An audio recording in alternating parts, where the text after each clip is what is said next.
Good afternoon, dear clients. Kung mapapansin niyo po, nasa harap po natin ngayon is yung scale model po ng buong Philinvest City. So, magbibigay lang po ako ng information, quick information lang about Philinvest City and what are the opportunities po na meron tayo o naghihintay sa atin dito sa Philinvest City. Okay? So, first po, i-discuss ko or ibibigay sa information is unang-una yung pinaka binibigay consideration ng mga investors po namin dito is yung accessibility. So, dito po sa Philinvest City is marami po tayong entry and exit points po na makikita within the city. Uunahin ko na po yung southern part po ng ating scale model. Ang una po dito is yung ating Skyway Stage 3. So sa Skyway Stage 3 is accessible po ito or best access po ito if galing po kayo sa North Luzon or somewhere in North Metro Manila like Valenzuela, Caloocan, Malabon. Ayan, kung galing naman kayo ng Northern Luzon like Bulacan or Pampanga, so si Skyway Stage 3 po ang pinaka-best, no, na pinakamabilis na access papunta po sa Philinvest City at ganoon din po, vice versa, palabas din po ng Philinvest City. If galing naman po kayo ng South Metro Manila, ng south part ng South Metro Manila or Southern Luzon din po, like Batangas, Laguna, ang access po natin na meron dito sa southern part ng Philinvest City is yung SLEX po natin or yung South Luzon Expressway, the original, which is yan din po yung best access pag galing din naman po kayo ng Makati, BGC, Bicutan, Sukat, ayan. So pwede rin po tayo sa South Luzon Expressway. If galing naman po kayo ng inner part ng South Metro Manila, like inner part ng Parañaque, no, ng Bicutan, nandito naman po ang Alabang Zapote Road, no, the original Alabang Zapote Road. And meron din naman tayong Daang Hari po if galing naman po kayo ng part ng Cavite. No, meron din tayo isa sa pinakamabilis na access sa Cavite, Manila, going to Philinvest City, yung MCX naman po natin, no, yung Manila Cavite Expressway. So yan po yung mga different natin na access points, no, papasok at palabas po ng Philinvest City. So ano naman po yung mga opportunity na meron tayo? Actually, marami tayong opportunity sa different part ng Philinvest City. We have different sectors. Unahin ko na po itong, sinag-start na rin po ako sa South, unahin ko na po yung ating Civic Plaza. So dito sa Civic Plaza, dito nyo po makikita yung hospitals natin. One of the top hospital dito sa Philippines, yung ating Asian Hospital. At nandito rin po yung public hospital natin ng Municipality of Manila, ay ng Muntinlupa, no, Hospital of Muntinlupa at different government offices din po. So makikita rin po natin dyan. Okay? Nandito rin po, nearby din po ng Civic Plaza natin is nandito naman po yung substation natin, which is dito naman po makikita natin yung public market at the same time yung terminal for the public transportation. So for the public transportation,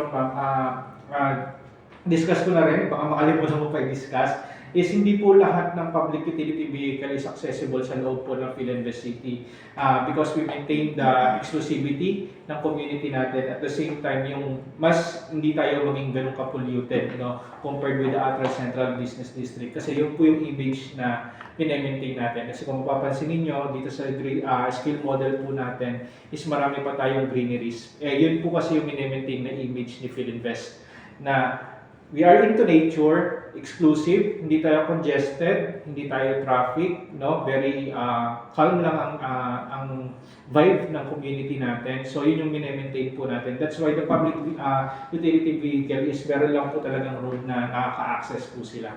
But good news naman po is meron naman po tayong electric transportation which is available naman po yan sa loob ng Philinvest City. May download lang po tayong app wherein doon po kayo pwede magpa-pick up kung saan location po kayo going to your another destination sa loob ng Philinvest City. So yun is, dahil electric po siya, mas environment friendly, which is yun po yung pinopromote natin.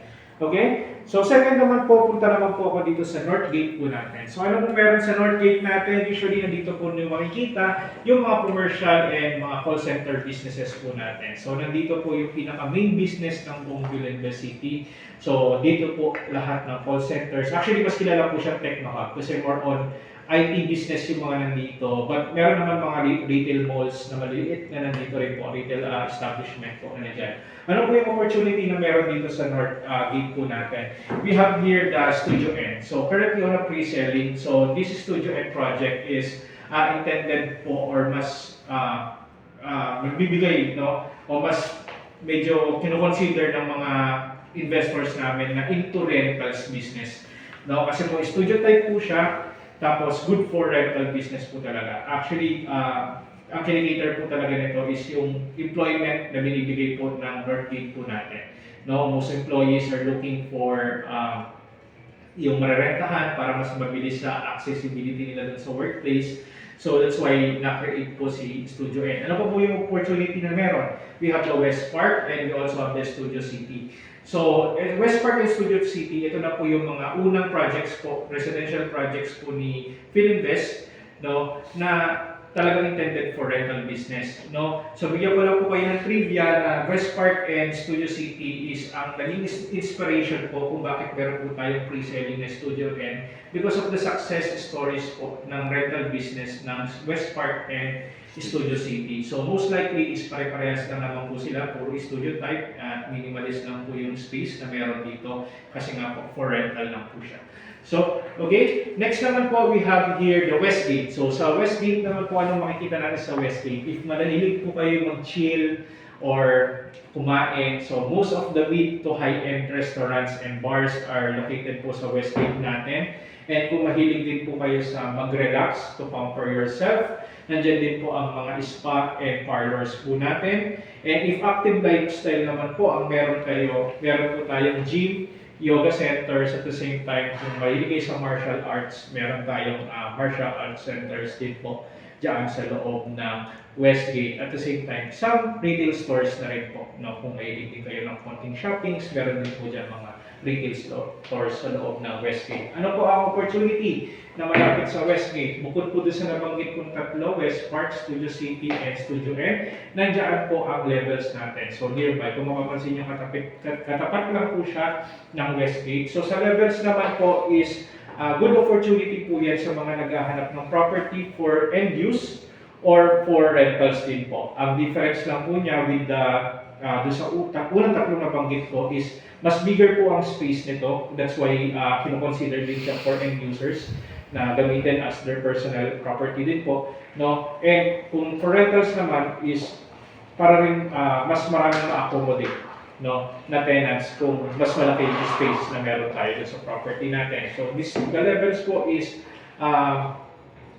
ready for occupancy na yung Tower 1 and Tower 2 and soon po ilalunch na po yung Tower 3 natin. But for now, hindi pa po siya naka-pre-selling yung Tower 3. We're just waiting for the announcement po. Okay? So next po is, bago po ako pumunta sa main Central City, is punta muna ako dito sa South Gate po natin.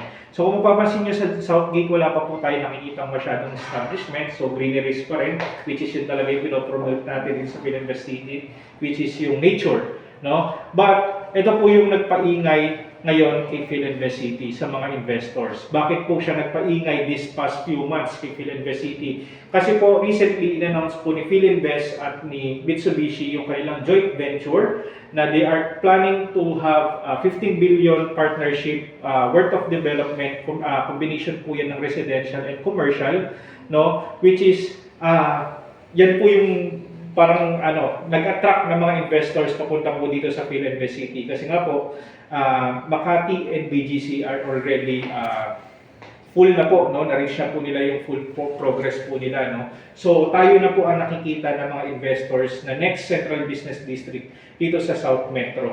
Okay? Ang difference lang po talaga natin na mini-maintain comparing sa kabila is sa ibang Central Business District, ayaw lang po natin yung katulad ng sa kabila na congested traffic.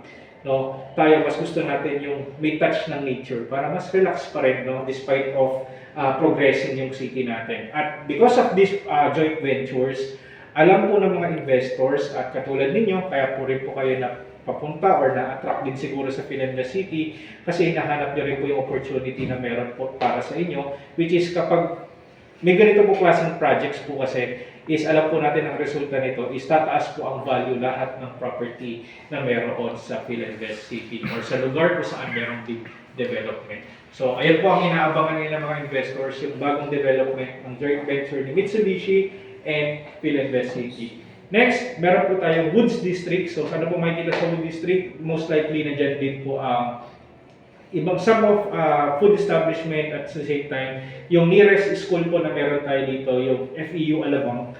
So, dyan po siya nakalocated. Okay? And then, yung ating Palms District. So sa Palms District, ano pong opportunity na meron dyan? Siyempre, dyan nyo po makikita yung ating flagship project, which is yung ating Botanica. So the high-end or yung pinaka-high-end project po na meron tayo kay Filigree, kay Filinvest, which is the Botanica. So bukod po doon, katabi-katabi lang po niya yung isa sa mga pinupuntahan din ng mga ng mga investors namin, yung Palms Country Leisure Club, which is exclusive for member din po yan. So kung may property kayo kay Botanica, depending on the unit, magkakaroon po kayo ng free access po dyan kay Palms Country Club for 1 year or 2 years, depende po sa unit yon. So, depending sa unit, but apparently, pwede nyo naman yan i-renew or kung gusto nyo mag-avail ng membership din sa kanila, after the free access is pwede naman din po. So, si Botanica po at saka si or yung Palms District po natin is located po siya sa mas exclusive side naman po ng Filinvest City. So, mas quiet, mas peaceful. So, kung kayo po yung mas gusto nyo talaga na very private yung place ninyo, so we suggest talaga is the Botanica, yung place po na para sa inyo. No, bukod sa resort, yung vibes niyan is parang nasa resort po talaga kayo at very calm, at yung structure and design is it allows the natural air na pumasok doon sa vicinity at ganoon din lumabas. So kung kahit hindi po kayo mag-aircon, very fresco, no, yung ating Botanica. So yan po yung isa sa pinaka best-selling project po natin at high-end na project po dito sa Filinvest City. So, punta na po ako sa main part, which is yung Central City po natin, which is dyan nyo po makikita, no, yung ating biggest landmark na meron dito sa Filinvest City, which is the Festival Mall. So, sa Festival Mall, kung mapapansin niyo po, dalawang kulay po nakikita natin. Isang may colorful na blue, at saka isa yung parang grayish and white. No, sa colored po is dyan po yung old wing ng Festival Mall. And then dito naman po sa grayish white na color, ito po yung new wing po ni Festival Mall. So ano makikita sa new wing ni Festival Mall? So most likely nandiyan na po yung mga high-end retail stores and restaurants po na meron po tayo. So dito rin po sa Central is makikita rin po natin yung chapel or church na meron po tayo dito sa area. At the same time, ito yung ating show suites, which is kung saan po tayo nandito ngayon. And ito na po ang pinaka sikat na avenue po meron din sa Filinvest City. This is yung Parkway Avenue po natin. So ano makikita sa Parkway Avenue? So diyan nyo po makikita yung currently naka-pre-selling ngayon or the newest project of Filinvest is yung ating 1001 Parkway po. No? So si Parkway Avenue, bigyan ko lang din po kayo idea, ma'am and sir, mas kilala po ito as Billionaires Row dahil nga po lahat po ng high-end projects po ni Filinvest is diyan po nakalocate sa Parkway Avenue. So the uniqueness of 1001 Parkway, siya po ang tallest garden tower dito po sa Filinvest City. At the same time, meron siyang Sky Lounge at siya lang din po ang nag-iisang property na may dog park at merong 50-meter lap pool project. So compared with the other projects po na high-end like Bristol, Lavin, Vivant, no, and Aspen. Aspen. Naman na lang ako mamaya pag nangyari. Aspen, yun.